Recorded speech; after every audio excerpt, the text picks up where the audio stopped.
नमो अर्हन्ताणं नमो सिद्धाणं नमो आर्याणं नमो वज्रायाणं नमो लोये सवसाहुणं मङ्गलं भगवान् वीरो मङ्गलं गौतमो गणी मङ्गलं कुन्दकुन्दार्यो जैनधर्मोऽस्तु मङ्गलम् सर्वमङ्गलमाङ्गल्यं सर्वकल्याणकारकं प्रधानं सर्वधर्माणां जैनं जयतु शासनं सिद्धे जयप्यसिद्धे चौव्याहाराहणाफले पत्ते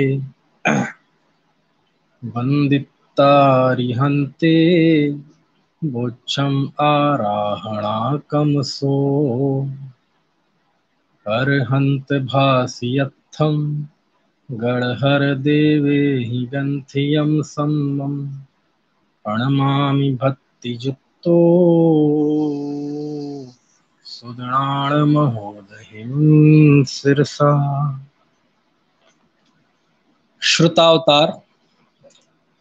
श्रुतावतार के अंतर्गत कल हमारी मूलाचार पर बात हुई थी। आज इस क्रम में हम भगवती आराधना ग्रंथ पर बात करेंगे। शिवार्य अथवा दूसरा नाम आचार्य शिवकोटि द्वारा रचित। चूंकि यति वृषभ आचार्य, शिवकोटि आचार्य, कुंद आचार्य, भट्टकेर स्वामी, ये सभी आचार्य एक ही काल में हुए हैं, 10-20 साल आगे पीछे। अब जैसे हम लोग में ही सब एक काल में हैं, लेकिन कोई 20 साल का होगा, कोई 80 साल का होगा, कोई 60 साल का, कोई 40-50 साल का। लेकिन एक टाइम पीरियड ऐसा होता है जिसमें 80 साल वाले भी थे और 15-20 साल वाले भी थे। तो कनिष्ठ वरिष्ठ होना अलग बात है, उम्र कम ज़्यादा होना अलग बात है, दीक्षा में वरिष्ठ होना या कम होना अलग बात है। लेकिन ये सभी कुंद देव, भट्टकेर स्वामी, भगवती आराधनाकार, शिवकोटि आचार्य, यति वृषभ आचार्य, ठीक है ना, ये सब एक ही काल के थे। थोड़ा बहुत फर्क होगा, इसलिए इन्हें किस क्रम में रखा जाए ये इतिहासकारों के सामने बड़ी एक दुविधा हो जाती है। किसी ने तो कुंद आचार्य को षटखंडागम के भी पहले रखा, समझ में आया। किसी ने भगवती आराधना को कुंद देव के आगमों से भी पहले रखा। तो ये बहुत सारी बातें हैं इतिहास, क्योंकि इतिहास के तार बहुत उलझे हुए रहते हैं। क्योंकि हमारे आचार्यों ने अपनी रचना में ना तो खुद का परिचय दिया, ना उसका जन्म लेखन का समय बताया, तो उस वजह से ये सब दिक्कतें आती हैं, इतिहास में ये सब चीज़ें होती हैं। तो चूंकि मूलाचार के बाद मैं यति वृषभ आचार्य के भी आगम का परिचय आपको दे सकता था, लेकिन भगवती आराधना का मैं इसलिए दे रहा हूँ क्योंकि ये भी उसी काल की रचना है। लेकिन चूंकि अभी हमने मूलाचार में मुनि धर्म का स्वरूप समझा, मूलाचार की विषय वस्तु समझी, तो भगवती आराधना का विषय भी मुनि जीवन से है, इसलिए उसी तारतम्य में इसको लिए ले रहा हूँ, तो उससे फायदा होगा समझने में। मूलाचार में भी समाधि का वर्णन आया था, लेकिन वह बहुत संक्षिप्त था। भगवती आराधनाकार आचार्य शिवकोटि को, शिवार्य को, इन्हें उतने में तसल्ली नहीं हुई, तो उन्होंने बहुत बड़ा ग्रंथ लिखा, बृहद।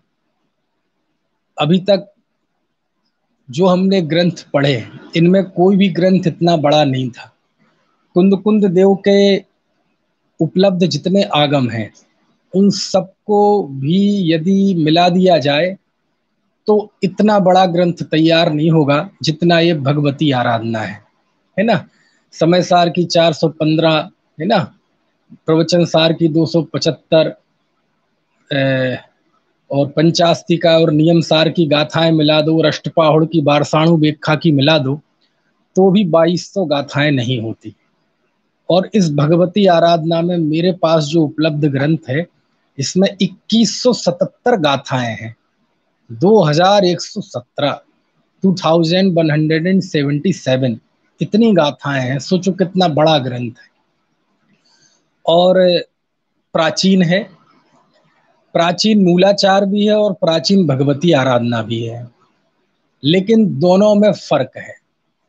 प्राचीनता में तो फर्क नहीं है, लेकिन फर्क है प्रामाणिकता में।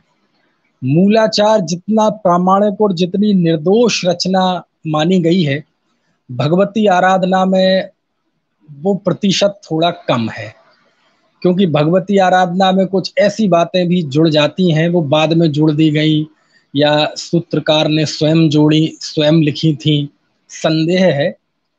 लेकिन उसमें कुछ चीजें ऐसी जुड़ गई कि वो मूल आमनाय में नहीं आती, मूल आमनाय से विरुद्ध जाती हैं। तो इसलिए भगवती आराधना बड़ा महान, प्राचीन और पूज्य ग्रंथ होते हुए भी मूलाचार के यदि समान रखा जाए तो मूलाचार जितना निर्दोष और पूर्ण प्रामाणिक है, भगवती आराधना में थोड़ा सा परसेंट कम है। अब वो किन बातों को लेकर है, वो अभी मैं बात बताऊंगा, सब आएगी। क्योंकि आप थोड़ा मन बना लीजिए, भगवती आराधना चूंकि मूलाचार में 1249 गाथाएं थी, फिर भी 3 दिन लग गए। और जब इसमें इतनी गाथाएं हैं, 2177 गाथाएं, तो उसका सार बताने में भी वक्त लग सकता है। लेकिन नहीं भी लगता होता तो मैं लगाता, क्योंकि आपको बहुत मजे, आनंद आने वाला है इस भगवती आराधना ग्रंथ में। सबसे पहले मैं इसके कर्ता का परिचय दे दूं।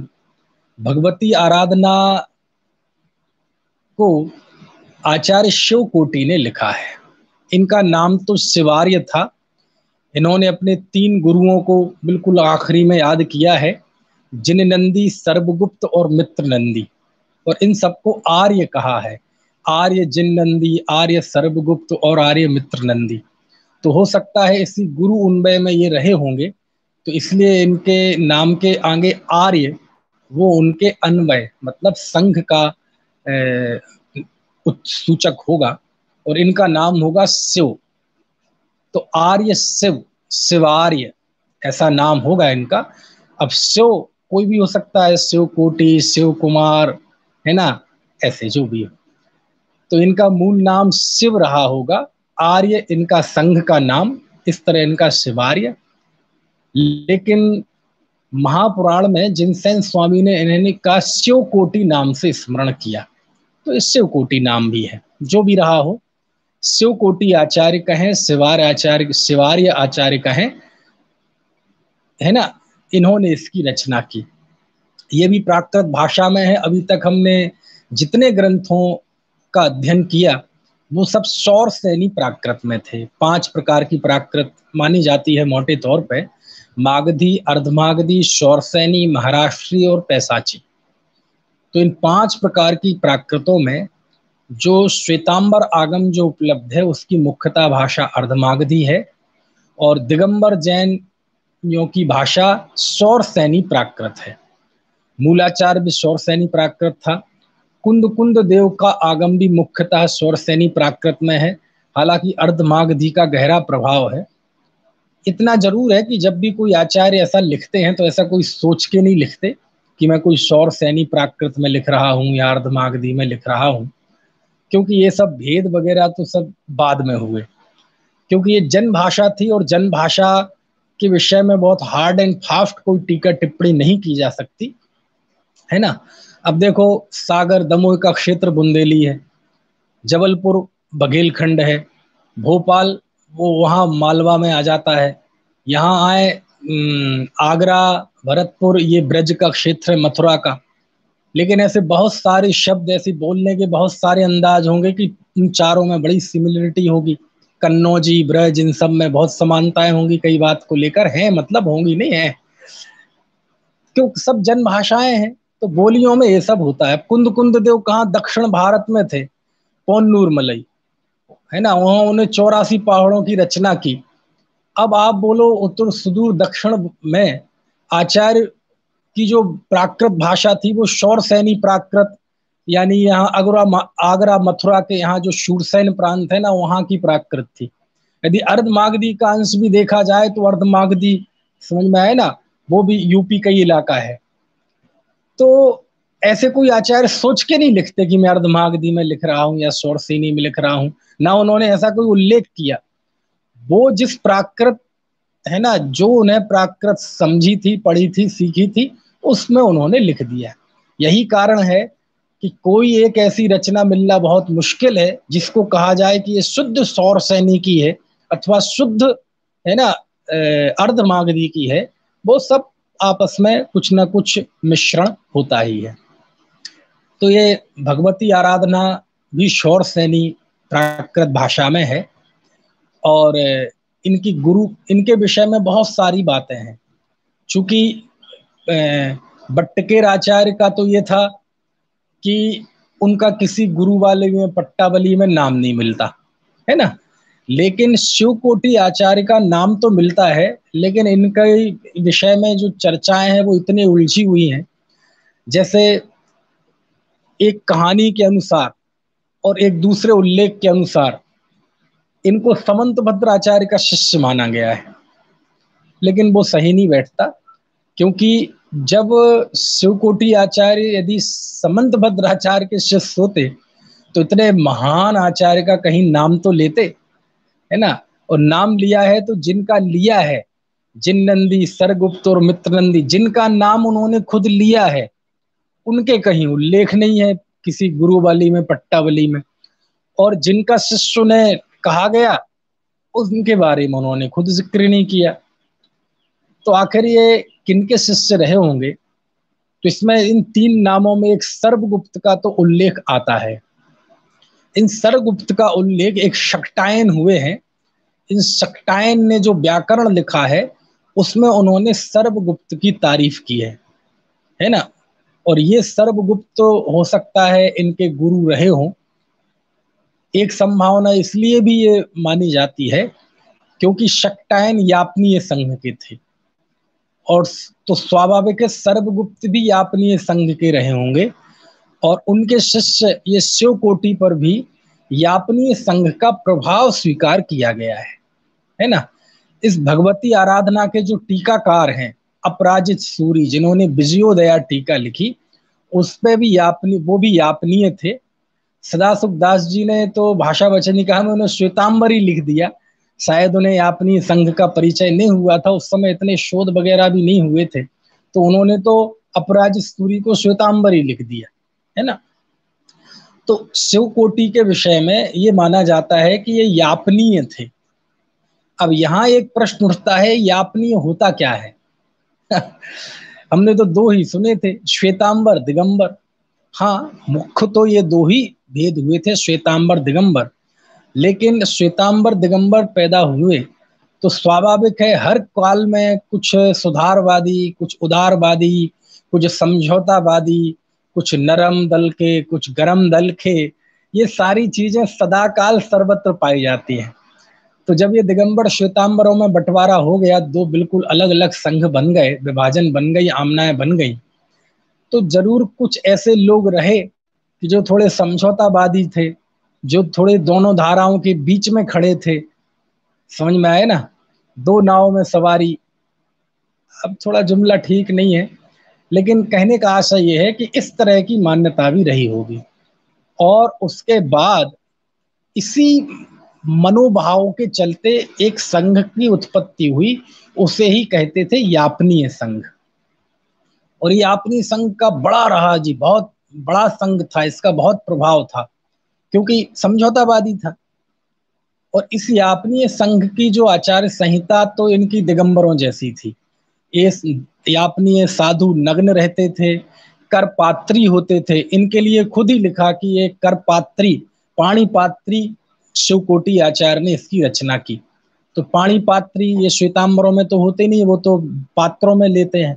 तो पाणिपात्री तो दिगंबर साधु ही होते हैं। तो यापनीय के जो साधु होते थे वो भी नग्न रहते थे, बाकायदा पीछी कमंडल, अनियत विहारी, है ना, 32 दोष और 46 32 अंतराय 46 दोष टाल के आहार लेने वाले, है ना। और शून्यागार, विमोचित स्थान, वन में, गिरी कंदराओं में ऐसे ही रहने वाले होते थे। लेकिन बस वो थोड़े श्वेतांबरों के प्रति लिबरल थे, उनके प्रति उदार थे। जैसे कि वो बाह्य सब तो उनका दिगंबरों जैसा था, लेकिन इसके साथ साथ वे श्वेतांबरों ने जो आगम संग्रहित कर रखे थे वो उनको भी प्रामाणिक मानते थे, स्त्री मुक्ति को भी मानते थे, है ना, और केवली के कबलाहार भी मानते थे, है ना, परिग्रह सहित भी मोक्ष मानते थे। अब स्त्री को मोक्ष होगा तो आप मान लो, समझ लो। तो श्वेतांबरों के जो ग्रंथ हैं, ये अपराजित सूरी हुए ना, इसके उन्होंने तो 10वें कालिक पे भी टीका लिखी, और 10वें कालिक हमारे दिगंबरों में तो स्वीकृत ही नहीं है। वो तो श्वेतांबरों के 14 प्रकीर्णक उन्होंने माने, तो उस पर टीका लिखी। और तो ये सारी चीजें यापनीय संघ में होती थी, मतलब रहते थे दिगंबर ही, दिगंबर जैसा ही उनका आचरण रहता था, लेकिन श्रद्धा से थोड़े से कमजोर होते थे। वो श्वेतांबर आगम को भी सही मानते थे और उनकी कुछ बातों को भी वो सही मानते थे। तो ये जो एक मिक्स संघ था जिसमें दिगंबर श्वेतांबर दोनों की बातें थी, वो कहलाता यापनीय संघ। तो ऐसी भी संभावना व्यक्त की जाती है कि इस भगवती आराधनाकार जो शिवकोटि है वो यापनीय संघ के थे।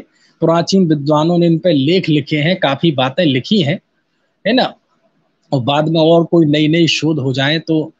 अब चूंकि प्रश्न ये है, बहुत बड़ा मुद्दा ये है कि यदि शिवकोटि, अब यापनीय संघ को जो देवसेन आचार्य हुए हैं, देवसेन आचार्य ने जैनाभास कहा है। क्या कहा है? जैनाभास कहा है।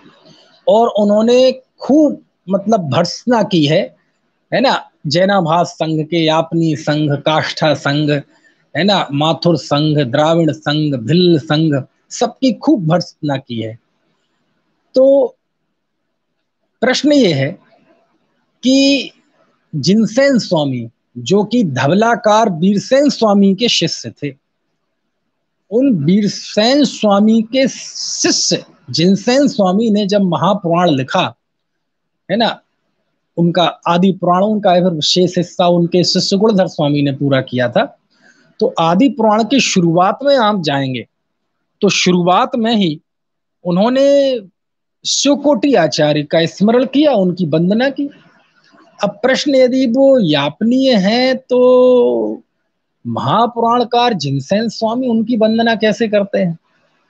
हालांकि महापुराण पढ़ेंगे आप तो उसमें जो बातें हैं उससे आपको लगेगा कि हाँ वो कर सकते हैं।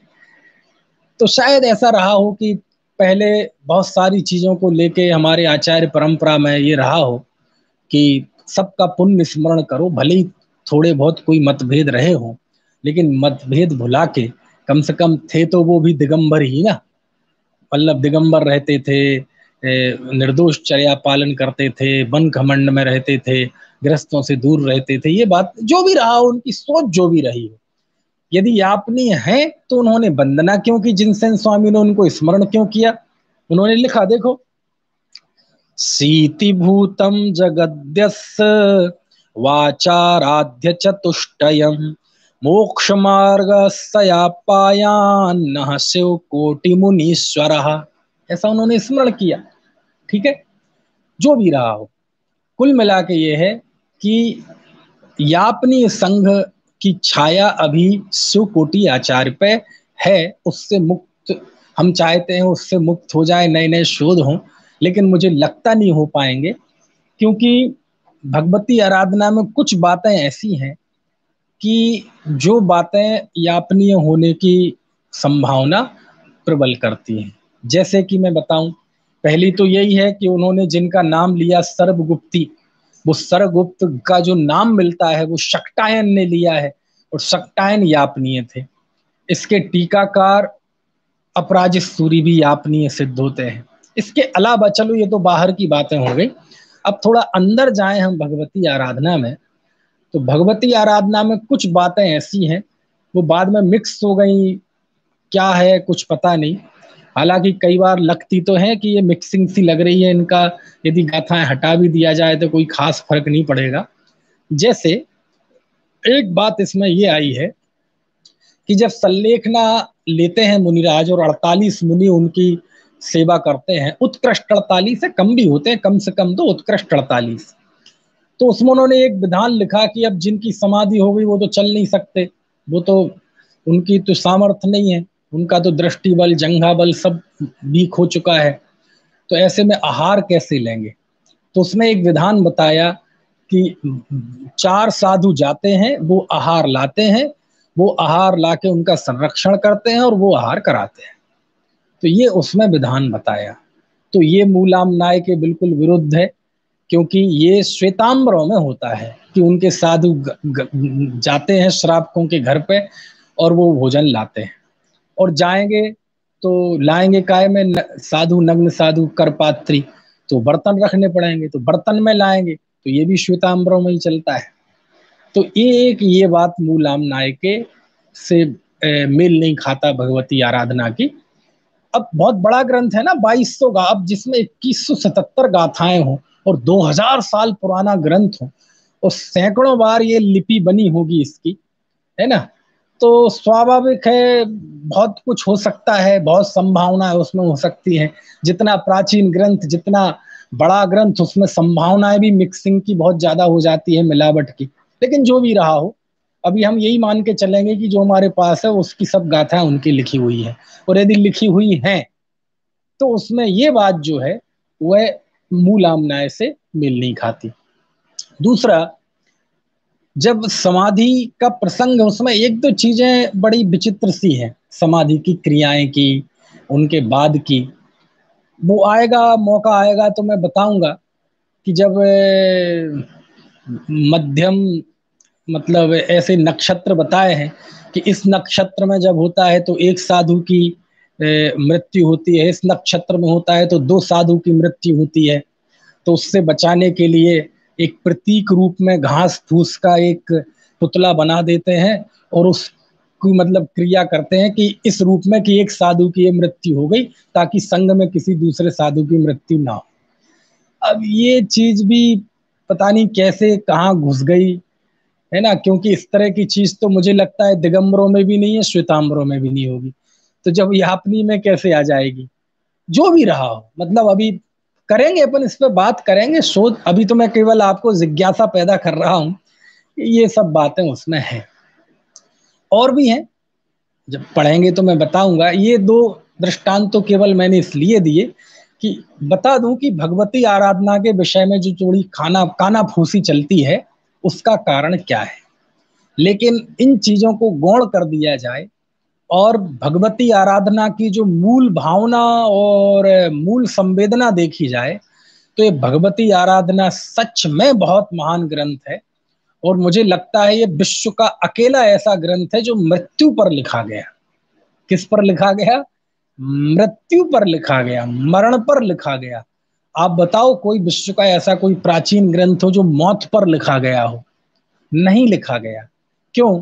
क्योंकि दूसरी जगह तो मौत को प्रायः अशुभ मानते हैं, बुरा मानते हैं, उसके नाम पर रोने लगते हैं, लेकिन ये जैन धर्म है जिसमें मृत्यु को महोत्सव कहा गया है, मृत्यु को भी उत्सव। सोचो आप, मृत्यु का भी एक विशद वर्णन जैन धर्म में ही आपको मिलेगा। तो समाधि का, मृत्यु का वर्णन करने वाला मेरी दृष्टि में ये विश्व का सबसे प्राचीन ग्रंथ है और विशाल ग्रंथ है और बड़ा व्यवस्थित है। जब मैं इतने प्राचीन ग्रंथ पढ़ता हूँ और इतने सुव्यवस्थित मिलते हैं तो मेरा हृदय भक्ति से भर जाता है। जैसे कि अभी हमने मूलाचार पढ़ा था, बहुत सुव्यवस्थित ग्रंथ। ऐसे ही भगवती आराधना की विषय वस्तु भी बड़ी सुव्यवस्थित है। इतना जरूर है कि इसमें सुभाषित शैली, नीति की शैली भी कहीं कहीं काफी ज्यादा है। नीति की शैली से मतलब ये होता है कि मान लीजिए विषयाकांक्षा के त्याग की बात कर रहे हैं और उसमें बात आ गई कि स्त्री संसर्ग का त्याग करें, तो पता चले आचार्य ने 150-200 गाथाओं में स्त्री का स्वरूप, स्त्री नारी निंदा वहां उन्होंने कर दी। मान लीजिए विनय की बात आई कि विनय तो बहुत जरूरी है मुक्ति में, तो पता चला विनय पे कई गाथाएं उन्होंने सुभाषित की तरह, नीति वाक्यों की तरह उन्होंने सूत्र लिख दिए। ऐसे बहुत है, समझ में आया ना। तो खैर, तो ये भगवती आराधना है। और इस भगवती आराधना में इसका नाम जो है वो भगवती आराधना नहीं है। अब जो वहां पे वो चढ़ गया है, इसका नाम है आराधना। क्या नाम है इसका? इसका नाम आराधना है। अभी हमने मंगलाचरण में ही पढ़ा, सिद्धे जयप सिद्धे चौबिहाराहणा फले पत्ते वंदिता अरिहंते बोच्छम आराहणा कमसो। मैं आराधना को कहूंगा, मतलब आराधना को बताऊंगा। तो भगवती आराधना नहीं है इसका नाम। आप देखें, बाद में पंडित आशाधर जी ने भी इसका, जो इस पे टीका लिखी, उसका नाम रखा, क्या है, मैं नाम भूल गया, आराधना दर्पण ऐसा नाम है। तो वहां भी उन्होंने आराधना लिखा। अपराजित सूर्य ने भी इसको आराधना ही नाम दिया, है ना। तो फिर ये भगवती कैसे जुड़ गया? तो इसी ग्रंथ की बिल्कुल अंत में जाके आचार्य ने आराधना भगवती ऐसा कहा है। भगवती भी बाद में जोड़ा है, और वो भगवती वो आराधना का विशेषण है, वो ग्रंथ का नाम नहीं है, वो विशेषण है। क्योंकि ग्रंथ का नाम होता तो भगवती पहले होता और आराधना बाद में होता, और अलग अलग शब्द नहीं होते, इनमें संधि होती और होता भगवत्या आराधना। लेकिन ऐसा नहीं है, वहां उन्होंने भगवती विशेषण बनाया है, और मंगलाचरण में उन्होंने आराधना को कहने का संकल्प लिया है। इससे यह सिद्ध है कि इस ग्रंथ का नाम आराधना है। इसी का दूसरा नाम मूलाराधना भी है। जगह जगह पे इसके जो उद्धरण आते हैं वो लिखा है आराधना में लिखा है, मूल आराधना में लिखा है। तो नाम तो आराधना है, मूल आराधना शायद वो मूलाचार की तर्ज पे नाम चल गया हो, क्योंकि मूलाचार में मूल शब्द जो एक पवित्रता का वाचक है, हो सकता है इस ग्रंथ को उसी पवित्रता वाला सम्मान देने के लिए मूल शब्द बाद में जोड़ दिया गया हो कि ये भी जैन धर्म के प्राण रूप आधारभूत, है ना, परंपरा का है, इसलिए उसका नाम मूल आराधना है। इसमें 4 प्रकार की आराधनाओं का वर्णन है: दर्शन आराधना, ज्ञान आराधना, चारित्र आराधना और तप आराधना। ठीक है। अब एक इन्हीं शिवकोटि आचार्य की एक रचना और घुली हुई है वातावरण में, रत्नमाला नाम की, और वो भी शिवकोटि आचार्य की मानी गई है। लेकिन ये वो शिवकोटि नहीं है। क्यों नहीं है? क्योंकि शिवकोटि आचार्य की यदि रत्नमाला होती तो उसमें शिथिलाचार की पोषक बातें नहीं होती। वह रत्नमाला कोई क्या हुआ है, दरअसल एक ही नाम के कई, पद्मनंदी नाम के कई आचार्य हुए। 3 तो आप ही जानते हैं। कुंदकुंदाचार्य का मूल नाम पद्मनंदी था, एक जम्बूदीप प्रज्ञप्ति के रचयिता पद्मनंदी है, एक पद्मनंदी पंचविंशतिका के आचार्य पद्मनंदी है। समंत भद्राचार्य के नाम के कई आचार्य हुए, शुभचंद्र कई हुए, प्रभाचंद कई हुए, शिवकोटि कई हुए। समझ में आया ना। तो ये सब बहुत गड़बड़ झाला हो जाता है। तो एक ऐसी भी परिकल्पना की गई कि शिवकोटि ने रत्नमाला लिखा था, लेकिन ऐसा बिल्कुल नहीं है। इतने प्राचीन आचार्य थे, प्राचीन आचार्यों की कुंद जमाने में सभी ग्रंथ प्राकृत में थे। उमा स्वामी से फिर संस्कृत में लिखने की परंपरा प्रारंभ हुई, और ये भी कोई बहुत बड़ी बात नहीं है। संस्कृत प्राकृत, रत्नमाला एक बहुत सिंपल सा ग्रंथ है। और भगवती आराधना जिनका ग्रंथ है, भगवती आराधना का गौरव तो देखो जरा, उसमें जो गाथाओं का गौरव है वो तो देखो। उसके आगे रत्नमाला तो ऐसा लगेगा कि कोई मानेगा ही नहीं कि ये शिवकोटि आचार्य की रचना है। और दूसरा, उस रत्नमाला को हम इसलिए भी शिवकोटि आचार्य की नहीं कहेंगे कि इस भगवती आराधना में तो वह मुनि धर्म के स्वरूप में मुनि को कहाँ कह रहे कि नगर में रहने का निषेध कर रहे, गृहस्थों के बीच में रहने का निषेध कर रहे, है ना। और इसमें ये लिखा है रत्नमाला में, ऐसी बात लिखी है कि देखो मैं पढ़ के बताता हूं एक श्लोक। कलौ काले वने वासो वर्जते मुनि सत्तवै स्थीयते च जिनागारे ग्रामादिषु विशेषता। इसमें मालूम क्या कहा गया है? कलौ काले, इस कली काल में, बने वासो वर्ज्यते मुनि सत्यमयी, कि इस कली काल में वन में रहने का निषेध है, वर्जत है। आदेश है मतलब जिनागम का, कि इस काल में जंगल में ना रहें। स्थीयते च जिनागारे ग्रामादिषु विशेषता, तो फिर कहाँ रहें? मंदिरों में रहें और ग्राम में रहें, वो ज्यादा बढ़िया है, और गांव में रहें। अब ये बात शिवकोटि आचार्य लिख सकते हैं। तो ये सब इसलिए मैंने आपको कहा कि ये श्रोतावतार से आपको बहुत सारी चीजें ऐसी पता चलेंगी। मेरा ये जो भाव था कि हम प्राचीन काल से जब हमारी श्रुत परंपरा प्रारंभ हुई, वहां से क्रमशः ग्रंथों का अध्ययन करें, तो हमें धीरे धीरे ये पता चलेगा कि कौन सी चीजें किस काल में आके नई जुड़ गई, कौन से आचार्य ने जोड़ दी। शिथिलाचार्य की बातें भी कब आके जुड़ गई, किस शताब्दी में आके जुड़ गई, तो ये हमें पता चलेगा। तो देखो पता चल गया ना कि रत्नमाला में ये बाद में जुड़ी भ्रष्टाचार की बात, कि पंचम काल में बोले नगरों में भी नहीं कहा, गांव में रहना चाहिए, मंदिरों में रहना चाहिए, और जंगल में रहने का निषेध किया, कि रहना ही नहीं चाहिए। चलो मंदिर अंदर में रहने की बात करते तो एक बार थोड़ा सोचते भी, लेकिन जंगल में रहने का निषेध जो किया गया, ये किस आधार पर किया? मूलाचार में तो नहीं लिखा है, भगवती आराधना में तो नहीं लिखा, कुंद कुंद देव के पहाड़ों में तो नहीं लिखा। इसका मतलब ये बाद में बात जुड़ गई। बाद में जुड़ गई मतलब भ्रष्टाचार पोषक युक्ति है, तो जुड़ जाती है भविष्य में शिथिलाचार की पोषक युक्ति। समझ में आए ना? क्यों? भद्रबाहु आचार्य गांव में रहते थे, 5 श्रुत केवली गांव में रहते थे, 11 अंग 10 पूर्व के 11 आचार्य है ना, विशाखाचार्य पृष्ठाचार्य आदि गांव में रहते थे। आचार अंग के ज्ञानी आचार्य गांव में रहते थे, कुंद कुंद देव गांव में रहते थे।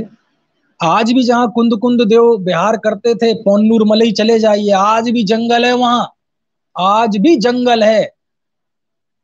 बाद अब थोड़ा सा नीचे थोड़ा थोड़ा बन गया है, लेकिन फिर भी जंगल ही है। जिस पहाड़ पे तो जंगल है आज भी। कैसी बात करते हैं? धरसेन स्वामी कहाँ रहते थे? गिरिनगर की चंद्र गुफा में, पहाड़ पे जाके देखो वो गुफा कहाँ है। तो ये सब तो जिन आज्ञा के उल्लंघन करने वाले, मानव ये रत्नमाला के हिसाब से तो ये सब भ्रष्ट हो गए। कुंद कुंद देव, ये धरसेन स्वामी, ये सब भ्रष्ट हो गए। हमारे प्राचीन सारे साधु भ्रष्ट हो गए, क्योंकि वो गांव में नहीं रहते थे, मंदिर में नहीं रहते थे। समझ में आया ना? वो कह रहे वर्जित है। इससे क्या सिद्ध हो गया कि ये कोई शिवकोटि की रचना नहीं है। आचार्य शिवकोटि में भगवती आराधना में तो बहुत सख्त वर्णन किया है मुनिचर्या का। उस ऐसा शिथिलाचार का कहीं उन्होंने पोषण नहीं किया, और जब किया गया है तो ये उनकी रचना नहीं है। ऐसी बहुत सारी बातें जुड़ जाती हैं। मैं तो इसलिए बता रहा कि क्रमशः अध्ययन करने से ऐसी चीजें विकसित होगी कि आपको पता चलेगा। वो जो रत्न का पारखी होता है ना, वो समझ हमारे अंदर आ जाएगी कि हाथ में लेके ही बता देता है कि ये नकली है कि असली है। कोई बात ऐसी आएगी तो हमें एकदम पता चल जाएगा कि ये बात सही नहीं है, ये बात बाद में जोड़ दी गई। समझ? चलिए, अब ये भगवती आराधना की मूल विषय वस्तु पर हम आते हैं। ये भगवती आराधना की जो प्रतिष्ठा है, वो प्रतिष्ठा है इसके समाधि के वर्णन में। भगवती आराधना में आचार्य देव ने समाधि का वर्णन किया है, और समाधि में भी मुनि की समाधि का। कैसा? आचार्य ने 5 प्रकार के मरण बताए। कितने प्रकार के? 5 प्रकार के मरण बताए। मूलाचार में 3 प्रकार के मरण थे, यहाँ 5 प्रकार के मरण हैं। ठीक है? और 5 प्रकार के ही नहीं है, मूल गाथा में आचार्य ने ये कहा है, 25वीं गाथा में, कि मरण तो 17 है, 17 प्रकार के मरण हैं। सोचो, उसमें 5 मरण की बात उन्होंने की है, यहाँ संग्रह किया है। उन्होंने ऐसा लिखा कि 17 प्रकार के मरण होते हैं, मैं यहाँ 5 प्रकार के मरणों का संग्रह कर रहा हूं, क्योंकि इससे उनका विषय जो बताना था। आपको पता है, ये जो मैं बोल रहा हूं, आप सुन रहे हैं, तो आप जीवित हैं कि मृत हैं? हम सब जीवित हैं कि मृत हैं? बोले जीवित हैं। बोले नहीं, जीवित हैं ये तो हम जानते ही हैं, हम इस समय मर भी रहे हैं। क्या बात करते हो साहब, सामने खड़े हो और आप कह रहे हैं मर रहे हैं? हाँ, इस समय मर रहे हैं। 17 प्रकार के मरणों में एक आबीची का मरण होता है, और उसका स्वरूप यह है कि प्रति समय जो हमारी आयु घट रही है, प्रति समय जो आयु कर्म के निषेक निर्जरित होते जा रहे हैं, इसको भी कहते हैं आबीची का मरण। ये भी एक किस्म का मरण है। शरीर छूटना तो वो आयु कर्म का पूरा खत्म हो जाना है, लेकिन प्रति समय आयु कर्म खत्म हो रहा है ना, ये भी मरण है। इसको भी एक मरण के भेद में गिना है। इसलिए वो जो हम वैराग्य के पदों में पढ़ते हैं ना, जोई दिन कटे सोई आयु में अबसी घटे, बूंदे बूंदे बीते जैसे अंजुरी को जल है। अथवा कि वो 12 भावना में डॉक्टर साहब ने लिखा है, छोटे दादा ने, अंजुली जल संजबानी क्षीण होती जा रही, कि अंजुली में जैसे पानी रिश्ता जाता है, ऐसी ये आयु रिश्ती जाती है। तो ये केवल वैराग्य के लिए ही यूं ही बात कह दी ऐसा नहीं है, इसका सैद्धांतिक आधार भी है। क्या आधार है? कि इस मरण को बोलते हैं आवीची का मरण, है ना। खैर, तो 5 प्रकार के मरण बताए आचार्य ने। बाल बाल मरण, बाल मरण, बाल पंडित मरण, पंडित मरण और पंडित पंडित मरण। बाल मरण यानी जो मिथ्या दृष्टि की मृत्यु होती है, वह बाल मरण है। चौथे गुण स्थान वर्ती असंयमी सम्यक दृष्टि के मरण को बोलते हैं बाल पंडित मरण। ठीक है, बाल बाल बाल मरण हो गया, बाल मरण हो गया। फिर बाल पंडित मरण मतलब असंयमी नहीं, देशव्रती श्रावक की मृत्यु जो समाधि करता है वो, तो उसके बोलते हैं बाल पंडित मरण। और मुनि की जो मरण होता है समाधि पूर्वक, उसे बोलते हैं पंडित मरण। और 5वां है पंडित पंडित मरण, यानी 14वें गुण स्थान के अंत में जाके जो केवली होते हैं, वो जब सिद्ध अवस्था प्राप्त करते हैं, तो वो भी एक तरह का मरण है, देह ही मुक्त हो गए, तो उसको बोलते हैं पंडित पंडित मरण। ठीक है, बाल बाल मरण यानी मिथ्या दृष्टि का, बाल मरण यानी असंयमी सम्यक दृष्टि का, बाल पंडित मरण यानी देश संयमी का, पंडित मरण यानी सकल संयमी का। ठीक है, और पंडित पंडित मरण यानी अयोग केवली का। ठीक है, ये 5 मरण के भेद यहां बताए। अब आचार्य का यहां मूल फोकस किस पे है? बाल बाल मरण की तो आचार्य ने भर्त्सना की कि मिथ्या दृष्टि का मरण कोई मरण है? महामरण है, उसकी तो भर्त्सना की। उसके बाद आचार्य ने बाल मरण की भी संक्षेप में बात की, सम्यक दृष्टि के मरण की। और सम्यक दृष्टि के मरण में भी उन्होंने लिखा कि सम्यक दृष्टि भी सम्यक्त की आराधना पूर्वक यदि समाधि मरण करता है, तो वह भी अधिक समय तक संसार में नहीं रहता। यहां आचार्य ने मुख्य जो है, बाल बाल मरण छोड़ दीजिए, बाल मरण छोड़ दीजिए, बाल पंडित मरण छोड़ दीजिए, और पंडित पंडित मरण छोड़ दीजिए, इन 4 का संक्षिप्त में व्याख्यान किया है। लेकिन भगवती आराधना की जो मूल थीम है, वो थीम निर्मित है चौथे नंबर का जो मरण है, जिसका नाम है पंडित मरण, इस पे निर्धारित है, यानी मुनियों का मरण, साधुओं का मरण। ठीक है, और साधुओं के रत्नत्रय में स्थित रहते हुए जो समाधि मरण होता है, उसे ही उन्होंने पंडित मरण कहा है। अब हमारे दिमाग में तो पंडित की इमेज क्या है? पंडित मतलब यहाँ देखो, अनंत भगवान के निर्माण को भी पंडित पंडित मरण कह रहे हैं, है ना। चलिए, तो हम थोड़ा विषय में प्रवेश कर रहे हैं। विषय में प्रवेश करने का, अब चाहते ना कहीं जाना हो तो पहले उस गली में जाओ, फिर उस घर में जाओ, फिर उस कमरे में जाओ, फिर उस अलमारी में जाओ, फिर अलमारी के अंदर वो लॉकर में जाओ, वहां माल रखा है। तो सबसे पहले 5 मरण, 5 मरण में भी सबसे पहले बताया मतलब पंडित मरण, साधुओं का मरण। और उस पंडित मरण के आचार्य ने 3 भेद किए, एक भक्त प्रत्याख्यान, एक इंगनी मरण, और तीसरा प्रायोपगमन। कौन कौन से? भक्त प्रत्याख्यान, इंगनी मरण और प्रायोपगमन, ये 3 मरण है।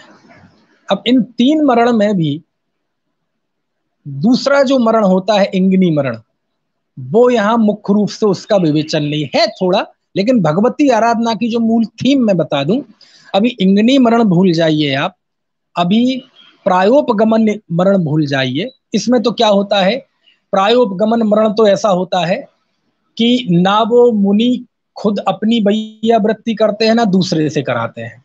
बस ऐसा कोई मृत्यु का प्रसंग बन जाए तो बिल्कुल पत्थर जैसे जड़ हो जाते हैं, पेड़ की तरह, ना खुद हिलना हिलना डुलना, ना दूसरे से सेवा कराना, बस बिल्कुल जड़ जैसे लेट गए और अपने आत्म ध्यान में लीन है, और मृत्यु जब होनी होगी हो जाएगी। तो ऐसी असाधारण परिस्थिति में ऐसी जो समाधि होती है, अचानक कोई प्रसंग आ जाए कि अब तो बचना ही नहीं है, तो बिल्कुल सब कुछ विषय कषाय परिग्रह मन वचन है ना, शरीर की क्रिया छोड़कर वचन की क्रिया छोड़कर बिल्कुल पेड़ की तरह ठूंठ से बन जाना। समझ में आए ना? और समता भाव पूर्वक देह छूट जाए तो ये कहलाता है प्रायोपगमन। और इंगनी मरण वो होता है कि वो दूसरे से तो कोई बैया वृत्ति नहीं कराते, लेकिन वो स्वयं बैया वृत्ति स्वयं के कार्य करते हैं। लेकिन जो पहला है भक्त प्रत्याख्यान, है ना, इसका मुख्य वर्णन है इसमें, ठीक है ना। तो हम घुसते जा रहे हैं ना, पहले गली में, फिर घर में, फिर अब उस कमरे में पहुंच गए। अब आ जाइए केवल भक्त प्रत्याख्यान में। कहां से चले थे हम? 17 प्रकार का मरण, उसमें भी 5 मुख्य, उसमें भी पंडित मरण, पंडित मरण के 3 भेद, भक्त प्रत्याख्यान, इंगिनी और प्रायोपगमन। अब इंगिनी और प्रायोपगमन भूल जाओ, आप केवल कंसंट्रेट होइए, एकाग्र होइए भक्त प्रत्याख्यान पे। अब भक्त प्रत्याख्यान भी 2 प्रकार की होती है, एक सविचार भक्त प्रत्याख्यान और एक अविचार भक्त प्रत्याख्यान। अविचार भक्त प्रत्याख्यान मतलब आप कोई प्लानिंग नहीं कर पाए, ऐसी कोई परिस्थिति बन गई कि आपको इमरजेंसी में समाधि लेनी पड़ी, तो वो है अविचार भक्त प्रत्याख्यान। लेकिन उसमें दूसरे साधु बराबर सेवा कर रहे हैं। लेकिन इन 2 में भी पहली जो है सविचार भक्त प्रत्याख्यान, उसका मुख्य तौर पर भगवती आराधना में वर्णन है।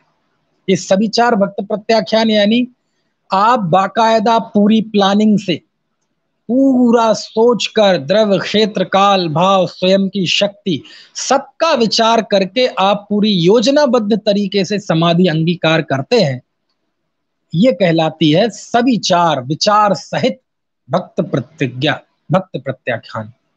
बात समझ में आ रही है आपको? तो ये मुख्य रूप से वर्णन है। और इसमें 40 अध्यायों में आचार्य ने विषय वस्तु बताई है इस भक्त प्रत्याख्यान की। कितने अध्यायों में? 40 अध्याय। और ये 40 अध्यायों का जो बंटवारा आचार्य ने किया है, स्वयं आचार्य ने किया है, भले ही नाम नहीं लिया, नाम ना लिया हो, लेकिन इन 40 अध्यायों के तो नाम लिए हैं, लेकिन इनका क्रमशः वो विषय बताते गए। वहां भले ही उन्होंने नाम ना लिया हो कि अब यहाँ ये अधिकार खत्म होता है, अब हम इस अधिकार की बात करेंगे, लेकिन वो पूरा विषय वहां से बदल जाता है। तो वो 40 अधिकारों में, अब ये 40 अधिकार भी गजब है। इन 40 अधिकारों में जो विवेचन है, देखो समाधि तो बिल्कुल ऐन वक्त पे जाके शरीर छूटना, वो तो थोड़ा सा प्रसंग है, लेकिन उसके पहले क्या क्या होता है वो सारा वर्णन आचार्य ने किया है कि समाधि लेने वाला जीव कैसा होना चाहिए, उसकी अर्हता क्या होनी चाहिए, वो समाधि के लेने के लिए सबसे पहले क्या करे, उसके व्रतों में कैसी शुद्धि होनी चाहिए, उसका मनोबल कैसा होना चाहिए, उसके अंदर की भावनाएं कैसी होनी चाहिए। जब वो दूसरे के गण में समाधि के लिए जाए तो वहां उसका बर्ताव कैसा होना चाहिए, संग में उसका आचरण कैसा होना चाहिए। यहाँ से वहां जाएगा तो रास्ते में गमन करेगा, तो गमन कैसे होना चाहिए, वो जाएगा तो आचार्य से कैसे निवेदन करेगा, उसकी विनय कैसी होगी, आचार्य समाधि देंगे तो कैसे साधुओं को उनकी सेवा में नियुक्त करेंगे, उन्हें क्या उपदेश दिया जाएगा, क्या शिक्षा दी जाएगी। और गजब गजब विशद वर्णन है, विशद वर्णन, मजा आ जाएगा आपको पढ़ने में, ऐसा वर्णन है ना। तो समाधि तो बिल्कुल बहुत थोड़े समय का प्रसंग है, लेकिन आगे पीछे उस समाधि की अर्हताएं, उस समाधि के साथ जो अंतर और बहिरंग की परिस्थितियां जुड़ी हुई हैं, उन सारी स्थितियों परिस्थितियों का इन 40 अध्यायों में आचार्य ने वर्णन किया है। इसको आप दृष्टांत के लिए ऐसा समझ सकते हैं कि जैसे आपने लोक में विवाह के प्रसंग देखे होंगे, तो विवाह में क्या होता है, असली विवाह तो कितना है, असली विवाह तो इतना ही है कि वो 7 फेरे पड़ जाए। अब 7 फेरे पड़ने में कितनी देर लगती है,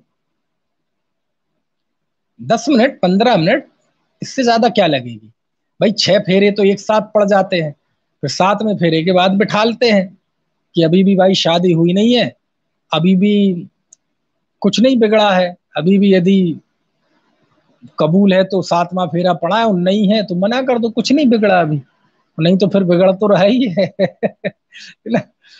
तो 6वें फेरे तक शादी नहीं हुई, और 7 वचन होते हैं उसके बाद, और फिर 7वां फेरा पड़ता है, पहले पूछते हैं कबूल है भैया, पक्का है, स्वीकार है, इनके वचन तुम्हें स्वीकार है, इनके वचन तुम्हें स्वीकार है।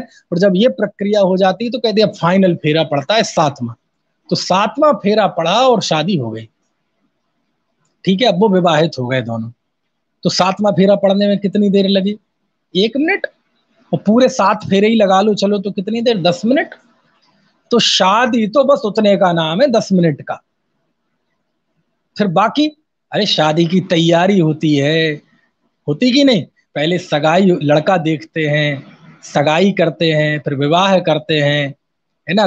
और वो उसके पहले भी बहुत सारी चीजें होती है ना, टेंट बुक करते हैं, भोजन की व्यवस्था बुक करते हैं, कार्ड छपाते हैं, गहने खरीदते हैं, वस्त्र आभूषण खरीदते हैं, है ना, लोगों को निमंत्रण देते हैं, फोटोग्राफर करते हैं, कितनी सारी तैयारियां करते हैं।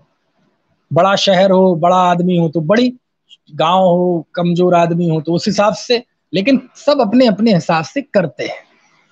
समझ में आया, मंडप की तैयारी, सब पंडित की व्यवस्था, तो ये सब करते हैं कि नहीं। और उसके बाद फंड फेरे करता है तो उसके भी पूजा आदि की व्यवस्था। शादी तो कितने का नाम है, बस उतने का नाम है, लेकिन ये सब क्यों, ये सब भी होती है। समझ में आया ना। तो शादी तो 5-10 मिनट का काम है, फिर ये महीनों तैयारी क्यों, ये किसकी तैयारी है, ये शादी की तैयारी है। कौन सी शादी की, वही शादी जो 10 मिनट में होती है। समझ में आया ना। तो ऐसे ही आचार्य ने, समाधि तो क्या है, समाधि ले ली और देह छूट गई, समता भाव में रहे, अपने स्वरूप का चिंतन करते रहे, सूत्रों का विचार करते रहे, समाधि बस वो तो थोड़ी देर का काम है। लेकिन उसके लिए क्या क्या तैयारी होती है, क्या क्या स्थिति बनती है, क्या क्या परिस्थिति बनती है, क्या क्या योग्यता होनी चाहिए समाधि लेने वाले में, ये सारा विशद वर्णन आचार्य